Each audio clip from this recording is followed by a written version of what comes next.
Salut les amis, on est le vendredi 18 août 2023. Il est 8h30 du matin, ici au potager. Et on commence la visite avec les grenouilles. Bon, on va se rendre au potager, voir un peu les différentes évolutions, les récoltes en cours. Avec le soleil qui commence à... les rayons du soleil qui commencent à atterrir sur les légumes. Là, le goutte à goutte est en marche. Donc, on va voir, je vais vous le montrer le goutte à goutte en marche. Voilà, vous voyez. Pour l'arrosage, c'est tout automatisé. Ce qui permet un gain de temps énorme. Donc, deux lignes de goutte à goutte par planche. Chaque planche fait 75 cm de large. Et voilà, ça permet de faire une grosse économie de temps. Et cette économie de temps-là, je peux l'investir dans l'entretien et les récoltes.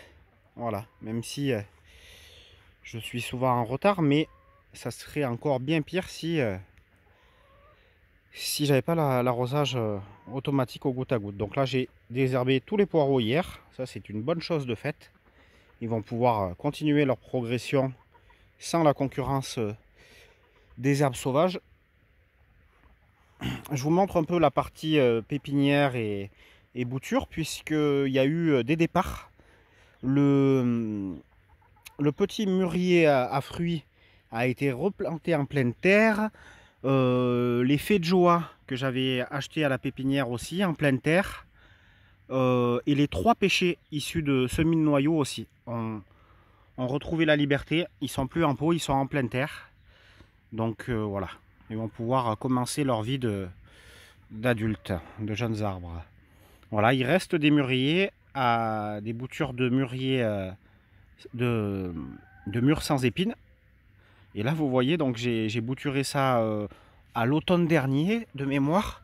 Et non seulement j'ai une bouture prête à repiquer, mais en plus j'ai des fruits. C'est quand même assez hallucinant.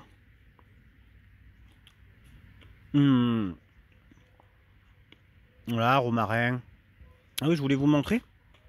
J'ai réussi des boutures de fée de joie, goyavier du Brésil. Très long.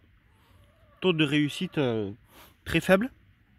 Mais quand même, j'ai 3 boutures qui ont prise. 4 même encore dans celle-là, même si elle n'est pas jolie. J'ai réussi aussi une bouture de noisetier qui a du mal à démarrer.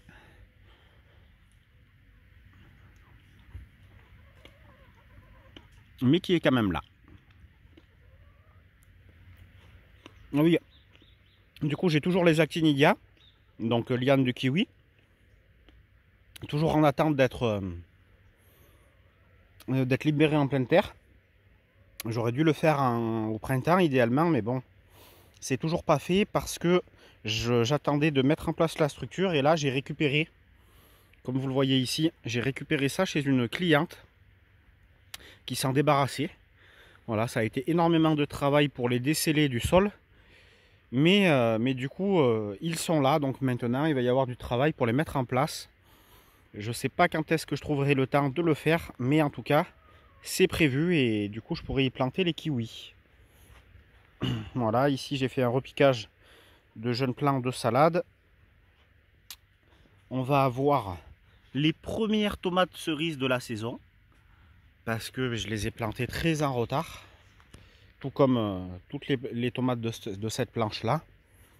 Voilà, je vous disais là, dans la dernière vidéo il y a 15 jours que j'étais content d'avoir réussi à faire des salades consommables en plein été, parce qu'ici avec les fortes chaleurs elles avaient tendance à monter à graines. Quand même il y a eu de la montaison, mais en tout cas c'est beaucoup plus lent que ce que j'ai pu connaître avec d'autres variétés où là je pouvais même pas les consommer quoi. Dès qu'elles étaient toutes petites comme ça, elles montaient directement à graines, immangeables. Je vous montre un peu l'évolution du semis de carottes que j'ai bien arrosé ce matin. Voilà, il y a une ligne qui n'a pas trop profité comparé aux 2 autres.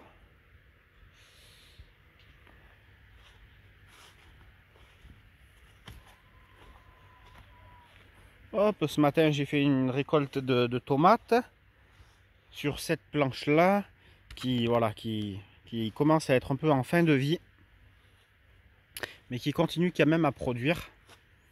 Mais c'est pas très joli tout ça, donc vous voyez les amis, hein, faut pas désespérer, il y a toujours des choses qui marchent pas forcément trop bien au potager, mais j'ai eu quand même des belles récoltes et puis je vais peut-être en avoir encore, même si là ça a tendance à tirer sur la fin. Je vous montre ça aussi, je voulais vous montrer parce que il y a une attaque d'oïdium sur les courges. Donc les courges, ça c'est de la butternut.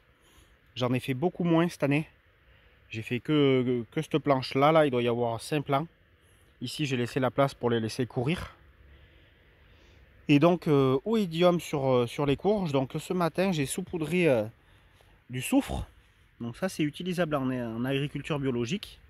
Et donc ça va freiner le développement de l'oïdium en espérant, voilà, que la plante, ça aide la plante à continuer sa croissance, parce que c'est vrai qu'à cette période là les fruits pourraient être entièrement formés.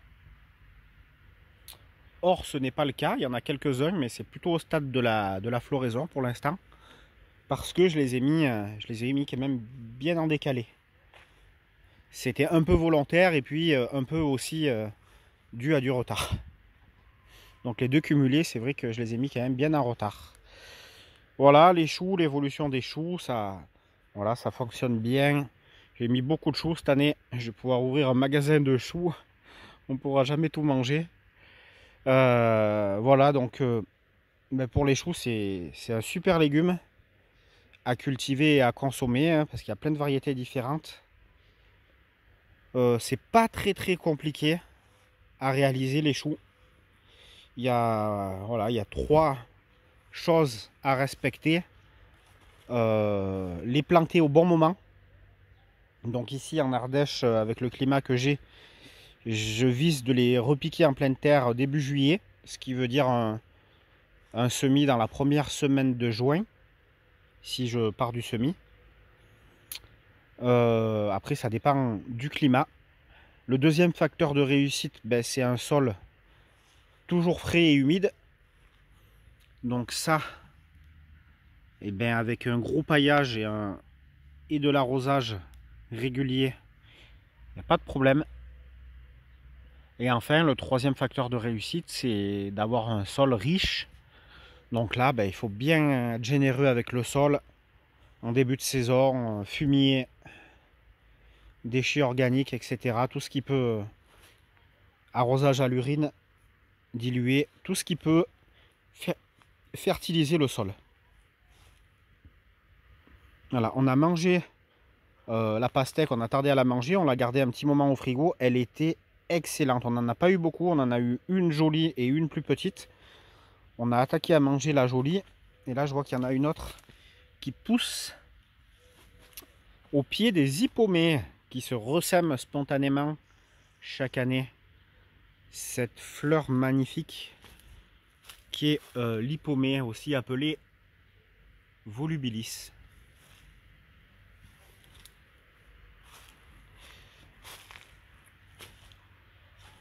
Hop, l'évolution des jeunes plants de blettes. Voilà, on pourrait limite commencer à en consommer, puisque plus on en consomme, plus ça reproduit du feuillage. Mais là, l'idée, c'est de les avoir plutôt à l'automne-hiver.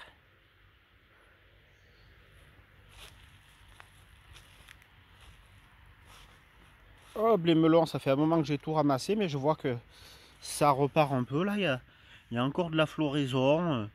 Ils sont un peu à l'abandon ici, au milieu des chardons, quelques bourraches. Mais il y a eu quand même une belle production de melons. C'était mal parti, mais ça s'est bien rattrapé. J'ai remis quelques plants de blettes. Ça, c'est le semis d'abricotier. Vous voyez que j'ai semé à l'automne. Il fait 1,70 m. Et donc il n'a pas vocation à rester ici au milieu des légumes. Je le replanterai dans son endroit définitif à l'automne. Voilà, ici j'avais encore des plants de choux. J'en ai remis quelques-uns. Et puis ici les plants que j'avais repiqués il y a quelques temps. Ah oui, je voulais vous montrer aussi les amis, les haricots plats. C'est la première année que je fais cette variété grimpante. Et donc là vous voyez, il y a des belles productions à récolter.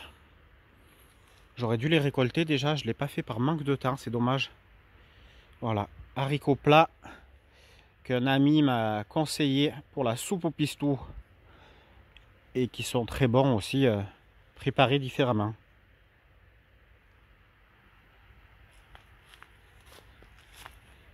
Regardez-moi ces beaux haricots. Hop. Là-bas, les poires de terre qui n'ont pas une grosse croissance comparée à leurs copines de là-bas. Parce que ici, elles voient un peu moins peut-être le soleil. Et comme il y avait des grands sapins avant, juste à côté chez le voisin, le sol est quand même relativement pauvre à cet endroit-là.